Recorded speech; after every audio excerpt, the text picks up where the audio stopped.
सही मुस्लिम शरीफ के अंदर यह हदीस मौजूद है। प्यारे नबी सल्लल्लाहु अलैहि वसल्लम ने इरशाद फरमाया, पेशिन गोई प्यारे नबी सल्लल्लाहु अलैहि वसल्लम की पेशिन गोई क्या है, ला तक़ूमुस्साअतु।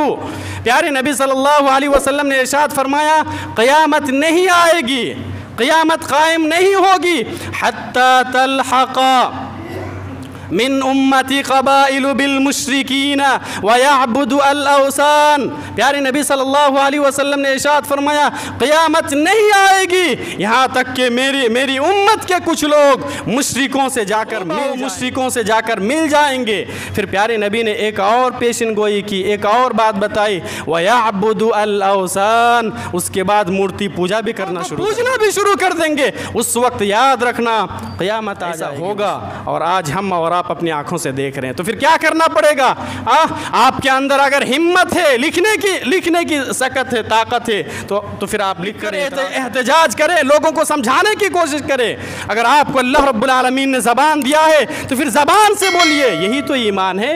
आप हाथ से नहीं रोक सकते हैं, ज़बान से, तो फिर ज़बान से रोकिए। ज़बान से नहीं रोक सकते हैं तो फिर दिल में बुरा जानिए, और आप भी उसके अंदर अगर जाकर शामिल हो जाएंगे तो फिर ईमान कहाँ रह गया आपके? प्यारे नबी ने क्या बात कही उस हदीस के अंदर? सही मुस्लिम की हदीस है, हदीस नंबर 49 और 50। कहा कि बुराई को जब तुम देखो तो हाथ से रोकने की कोशिश करो। हाथ के अंदर ताकत नहीं है, ज़बान से रोकने की कोशिश करो। ज़बान से भी नहीं रोक सकते तो दिल में बुरा जानो। और प्यारे नबी ने कहा, वज़ालिका अज़अफ़ुल ईमान, ये ईमान का सबसे कमतर दर्जा है, सबसे अदना दर्जा है। आज तो वो भी हमारे अंदर नहीं है। हम दिल से बुरा कहाँ जानेंगे? हम भी तो जाके प्यारे नबी सल्लल्लाहु अलैहि वसल्लम पेशिन गोई करके गए। यार दिल से हम बुरा जानेंगे कब? हम भी तो जाके पिछले जुमे में बहुत अच्छी तकरीर हुई थी ना, मौलाना इरशाद साहब आए थे, मदनी साहब, बहुत अच्छी तकरीर हुई, अल्हम्दुलिल्लाह अच्छी तकरीर हुई। बहुत सारे लोग तारीफ़ भी कर रहे थे, हर गांव वालों ने तारीफ़ की, बोल रहे थे कहाँ से वो मौलाना साहब आए थे, बहुत अच्छी बात करके गए, मस्जिद से निकलने का दिल नहीं कर रहा था, ऐसा बहुत सारी बातें। अल्हम्दुलिल्लाह होना भी चाहिए, अच्छी तकरीर हुई थी, लेकिन तकरीर की असर भी तो होनी चाहिए। तकरीर सुनने के बाद अमल भी तो करना पड़ेगा। या मस्जिद ही तक महदूद रहेगा सिर्फ? जैसे हम मस्जिद से निकल गए बस वैसे ही।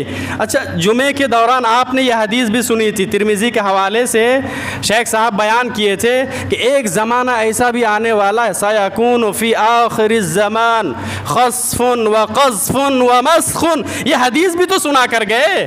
प्यारे नबी सल्लल्लाहु अलैहि वसल्लम ने इरशाद फरमाया, एक ऐसा ज़माना आने वाला है कि लोगों को धंसा है। कुछ लोग बैठे हुए हैं, अचानक ज़मीन फटेगी, लोग ज़मीन के अंदर धंस जाएंगे, ऐसा होगा। व क़ज़फ़ुन, पत्थरों से आसमान से पत्थरों की बारिश होगी। व मस्ख़ुन, चेहरों को मस्ख़ कर दिया जाएगा, बिगाड़ दिया जाएगा। ये जो बिगाड़ना है ना, चेहरों को बिगाड़ दिया जाएगा, पहले भी हुआ। हमें और आपको इबरत हासिल करना चाहिए। बनी इसराइल में भी ये अज़ाब आया था। सूरतुल बकरा आप पढ़ेंगे और दूसरी सूरह के अंदर भी अल्लाह रब्बुल आलमीन ने तफसील के साथ बयान फरमाया, वलक़द अलिमतुमुल्लज़ीना अतदौ मिनकुम फ़िस्सब्त फ़क़ुलना लहुम कूनू क़िरदतन ख़ासीन। अल्लाह रब्बुल आलमीन ने बनी इसराइल के ताल्लुक़ से ये बात इरशाद फरमाई। अल्लाह ने कहा था उन लोगों से, देखो ये जो हफ्ता होता है, हफ्ता तो मतलब तुम 6 दिन काम काज करो, लेकिन सनिच्चर के दिन तुम्हें काम काज नहीं करना है, शिकार नहीं करना है। इन लोगों ने ज़्यादती की, हद से तजावुज़ की। अचानक अल्लाह रब्बुल आलमीन ने उन लोगों से कहा, कूनू क़िरदतन ख़ासीन, तुम लोग जलील बंदर बन जाओ। बंदर बन गए, सारे के सारे बंदर बन गए, हलाको बर्बाद हो गए। हुआ ऐसा, और उन लोगों ने हीला भी ढूंढ लिया था, बहाना भी ढूंढ लिया था। क्या होता था, वो लोग मछली का शिकार किया करते थे। सनिच्चर के दिन सारी मछलियाँ बिल्कुल उछाल कर दावत नज़ारा दे रही थी, बिल्कुल नदी के बिल्कुल करीब आ जा रही थी। कोई आदमी अगर ऐसे ही हाथ से पकड़ना चाहे तो भी पकड़ सकता था, ऐसा होता था। लेकिन बकिया 6 दिन मछलियाँ बिल्कुल गायब, इस तरीके से गायब हो जाती थी जिस तरीके से गधे के सर से सींग, ऐसा होता था। सनिच्चर के दिन मछलियाँ बिल्कुल हाजिर, दावत नज़ारा दे रही है। इन लोगों ने क्या किया, चलो हम लोग एक हीला ढूंढते हैं, बहाना ढूंढते हैं। सनिच्चर के दिन जाते थे, सुबह एक गड्ढा खोद देते थे, सारी मछलियाँ आती थी और उस गड्ढे में मतलब जमा हो जाती थी। उसके बाद अगले रोज़, बोले तो इतवार के रोज़, ये लोग जाते थे, मछलियाँ पकड़ लेते थे। कुछ लोग थे इस्लाह करने वाले, उन लोगों ने कहा यार अल्लाह रब्बुल आलमीन ने मना किया ना कि इस तरीके से शनिचर के दिन तुम शिकार नहीं कर सकते। उन लोगों ने कहा कि यार हम लोग शनिचर के दिन कहाँ शिकार करते हैं, हम लोग तो इतवार के दिन शिकार करते हैं।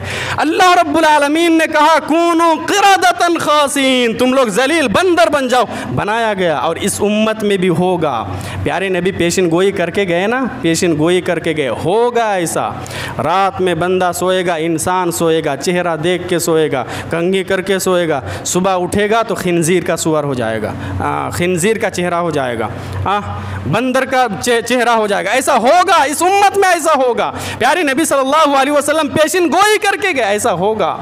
देखो ये हदीस हम लोग सुने, अच्छे अंदाज से सुने, बेहतरीन अंदाज से हमने सुना। सुनने के बाद फिर क्या हुआ उसी दिन, क्या हुआ उसी दिन? मुहर्रम खेलने वाले आए, हमने देखा ना खेल, हमने पैसा देकर भी, दिखाओ हम पैसा देने के लिए तैयार है। कोई 2000 रुपये दिया, कोई 3000 रुपया, कोई 5000, उससे भी ज़्यादा पैसा दिए गए। मैं उस दिन भी जनाजे में बोला था, आज भी बोल रहा हूँ। उस दिन भी कई एक लोगों ने मुझे बोला कि नहीं इस तरीके से नहीं बोलना चाहिए था। क्यों नहीं बोलूँगा जी, क्यों नहीं बोलूँगा? मैं बोलूँगा, मरते दम तक बोलूँगा। अल्लाह रब्बुल आलमीन ने मुझे ज़बान दिया, मैं ज़बान से बोल सकता हूँ, मैं बोलूँगा। गांव के अंदर जो ज़िम्मेदार किस्म के लोग हैं ना, ज़िम्मेदार किस्म के लोग हैं, मॉडल है, सरदार है, मुखिया है, सरपंच है, याद रखिए अगर आप ज़िम्मेदार है, गांव का बागडोर संभाल रहे हैं, आपको जवाब देना पड़ेगा कल क़यामत के रोज़। आपकी बात लोग मान रहे थे, आपने क्या किया? आपने क्या किया? जवाब देना पड़ेगा, जवाब देना पड़ेगा। याद रखिए अगर यही हाल रहा हमारा, तो फिर ये भी पेशिन गोई याद रखिए। जिस तरीके से हिंदू लोग शादी ब्याह करते हैं ना, हिंदू लोग शादी ब्याह करते हैं, बैंड बाजा बजाते हैं, एक ज़माना ऐसा भी आएगा कि इधर से इस रास्ते से होकर जाएंगे, बैंड बाजा बजाते हुए, इसी तरीके से डांस करते हुए। ऐसा होगा 10 साल के बाद, 15 साल के बाद, 20 साल के बाद, 25 साल के बाद होगा ऐसा। अगर यही हमारा हाल रहा तो फिर देखिएगा ऐसा होगा। मेरे भाई ज़रूरत है, अल्लाह रब्बुल आलमीन ने आपको हिम्मत दिया, ताकत दिया, आप रोकने की कोशिश कीजिए। जब आपके कुरान और हदीस के अंदर नहीं है, आपके अहले हदीस में नहीं है, तो फिर आप करने के लिए तैयार कैसे हो जाते हैं? बहुत सारे लोग आते हैं बाहर से वो हाथ देखकर बता देते हैं मुस्तकबिल की बातें, हाथ देखकर बता देते हैं। क्यों?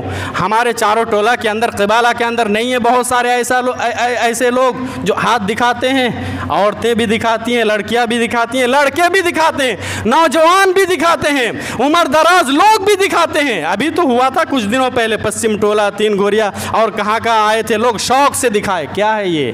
क्यों? आपको नहीं पता इल्म गैब का मालिक सिर्फ अल्लाह रब्बुल आलमीन है। इल्म गैब सिर्फ अल्लाह रब्बुल आलमीन जानता, अल्लाह के अलावा कोई नहीं जानता। फिर आप कैसे उसे दिखाने के लिए चले गए? जो कुरान नहीं जानता, जो हदीस नहीं जानता, जो मुसलमान ही नहीं है, वो हाथ पढ़ के तुम्हें बता रहा है, तुम्हें उल्लू बना रहा है, पैसा भी ले रहा है, तुम्हारे पास जो ईमान है उसके ऊपर डाका डाल रहा है, फिर भी आप तैयार हो जा रहे हैं। क्या है ये? ये जादू सीखना, जादू सिखाना, इसी तरीके से जादू देखना, जादू करना, ये सब कुफरिया वाला अमल है, हराम है, बिल्कुल हराम। कितने मर्तबा ऐसा हुआ कि चौक पे आए जादू दिखलाने वाला, करतब दिखाने वाला और दिखाकर चले गए, पैसा लूट कर भी चले गए। और हम नमाजी लोग हैं, नमाजी लोग वहाँ पर बैठकर देख भी रहे हैं, तालियां भी बजा रहे हैं, सब कुछ कर रहे हैं, पैसा भी दे रहे हैं। हुआ कि नहीं हुआ? कहाँ है आपके अंदर ईमान?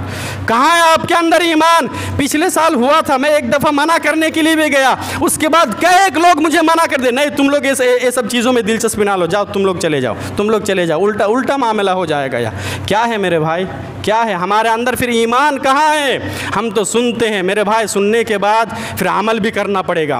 प्यारे नबी सल्लल्लाहु अलैहि वसल्लम की पेशिन गोई है, और ये हदीस है मन तशब्बह बिकौमिन फहुवा मिनहुम। आज देखिए मुसलमान सबसे ज़्यादा गैरों की नक्काली कर रहे हैं, नौजवान को देख लीजिए, सबसे ज़्यादा गैरों की नक्काली कर रहे हैं।